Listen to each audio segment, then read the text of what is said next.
텔레비전 홈쇼핑에서는 조미료 광고를 하고 있다. 패밀리 스파이스.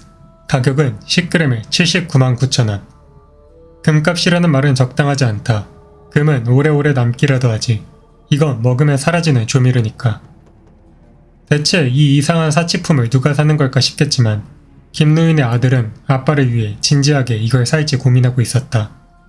그리고 아빠는 이런 효로자식의 고민을 불쾌해하고 있었고, 패밀리 스파이스는 단순한 조미료가 아니다. 사람 고기, 그 중에서도 특별히 죽은 가족의 고기를 먹기 위해 각종 고급 재료를 섞은 특별한 식품이다.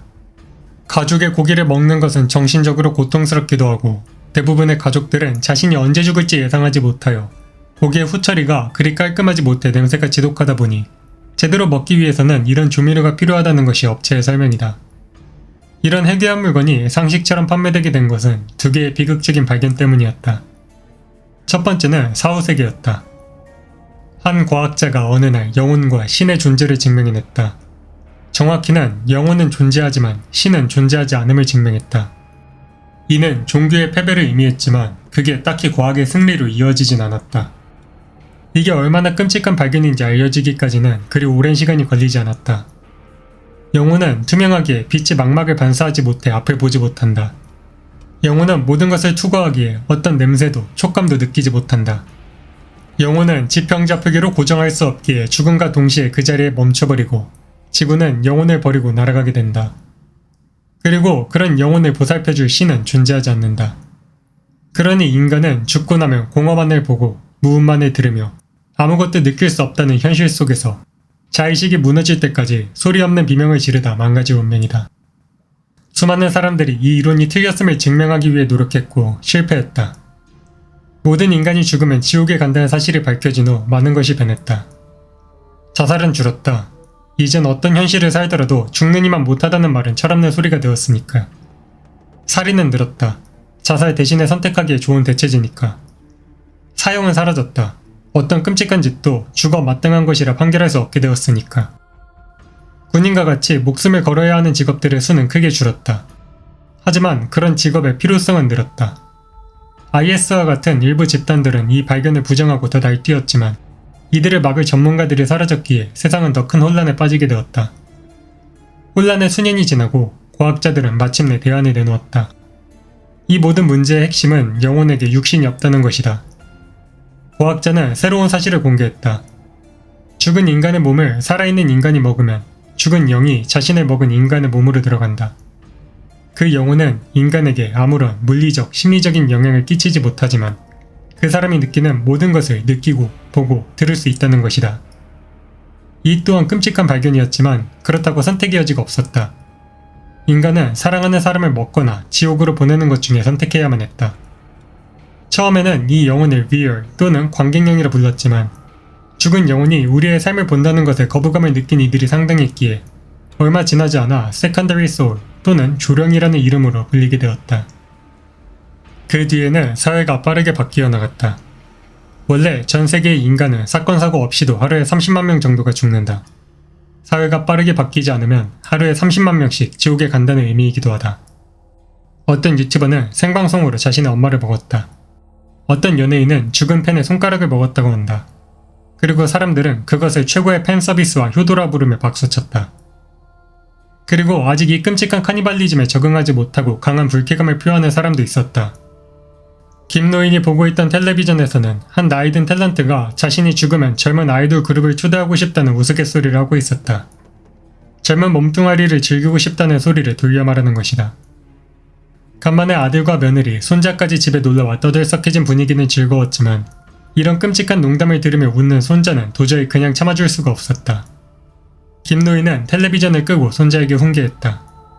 사람이 사람을 먹는다는 건 김노인의 도덕관념에서는 도저히 납득할 수 없었으니까. 하지만 아들은 달랐다. 김노인의 아내는 식인이 곧 구원이라는 과학적인 발견이 이루어지고 몇 달 뒤 병으로 세상을 떠났다.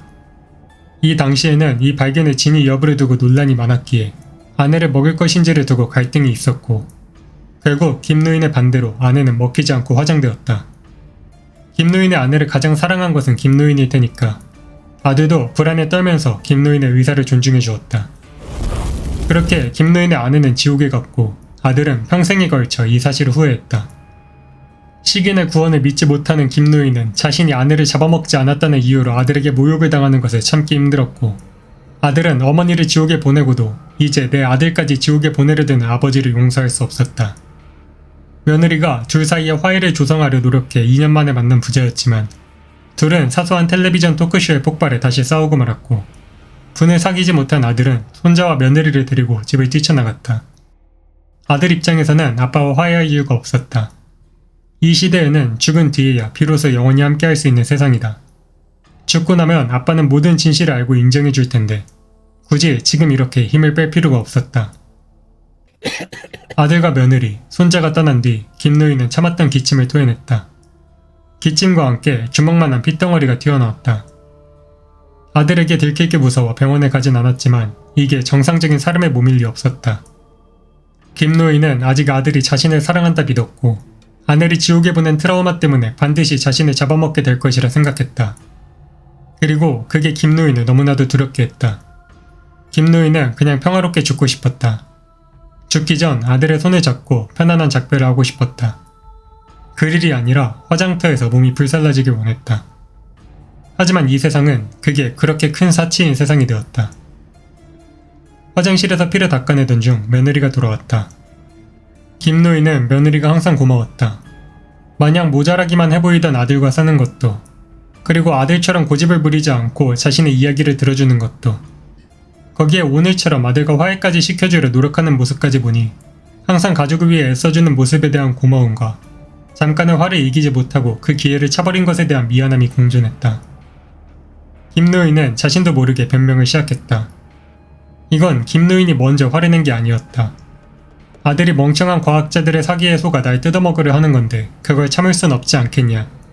나는 가족들을 페루나 식인종으로 만들고 싶지 않았을 뿐이다. 두서없이 늘어놓는 김노인의 변명을 인내심 있게 들어주던 며느리는 고개를 끄덕였다. 며느리는 이번에도 김노인과 아들 사이를 화해시켜주기 위해 찾아온 것이었다. 하지만 그 화해의 내용은 김노인이 생각한 것과 전혀 달랐다. 며느리는 숨겨진 비밀을 들려주었다. 김노인의 아내는 죽지 않았다. 김노인의 아내가 죽고 화장을 했던 그날, 며느리와 아들은 몰래 아내의 팔 하나를 빼돌렸다. 그리고 그걸 요리해 가족들과 김노인의 음식에 섞었다. 그러니 김노인의 아내는 지옥에 가지 않았고 우리 곁에서 영원히 함께하고 있었다. 며느리는 김노인이 이렇게까지 고집을 부리며 화를 내는 것이 아내 때문이라 생각했다.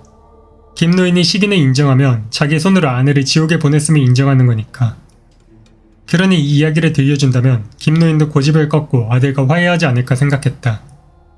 몇 년간 싸우고 난리를 치는 이 꼴을 아내가 보고 있다고 생각하면 부끄러워서라도 알아서 멈춰주겠지 라고 생각했지만 김노인은 오히려 충격에 빠졌다. 아들과 며느리가 기어이 자신의 아내를 잡아먹었음을, 그리고 자신까지 언젠가 잡아먹고 말 것임을 느낀 김노인은 세상이 이미 멸망했음을 깨달았다. 이 세상은 이미 인간이 아닌 좀비의 것이었다.